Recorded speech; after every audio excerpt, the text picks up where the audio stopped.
చాలామంది అడుగుతారు, IVF babies normal babies లానే ఉంటారా, ఐవీఎఫ్ బేబీస్కి ఏమైనా ప్రాబ్లమ్స్ ఉంటాయా అనేసి. సో ఐవీఎఫ్ బేబీ అయినా నార్మల్ బేబీ అయినా మనకు పెరిగేది యూట్రస్లోనే. సో ఐవీఎఫ్ ఎందుకు చేస్తాం అసలు? సో న్యాచురల్గా పిల్లలు కాలేదు, సో ఎగ్ స్పర్మ్ మన బాడీలో ఫెలోపియన్ ట్యూబ్లో కలవకపోతే, సో ఎగ్ ఫీమేల్ పార్ట్నర్ దగ్గర నుంచి తీసుకొని మేల్ పార్ట్నర్ దగ్గర నుంచి స్పర్మ్ తీసుకొని ఎగ్ స్పర్మ్ రెండు కలిపి తయారైన ఎంబ్రియోని మళ్ళీ మనం మదర్ యూట్రస్లోనే పెడుతున్నాం. సో జెనెటిక్ మెటీరియల్ అంతా మదర్ నుంచి ఫాదర్ నుంచే వస్తుంది. సో వచ్చాక మళ్ళీ మదర్ యూట్రస్లోనే ఇంప్లాంటేషన్ అనేది జరుగుతుంది. సో ఈ మధ్యలో ఈ ఫెలోపియన్ ట్యూబ్లో 5 days బేబీ పెరిగేది మన ల్యాబ్లో ఇంక్యుబేటర్లో పెరుగుతుంది అనమాట.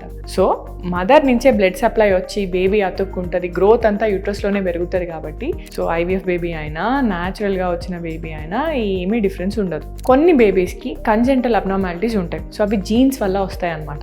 ఐవీఎఫ్ చేయడం వల్ల మనకు జీన్స్ ఏం చేంజ్ కావు. సో దానికి ఈ ఐవీఎఫ్కి సంబంధం లేదు, టెన్షన్ పడాల్సిన అవసరం ఏం లేదు.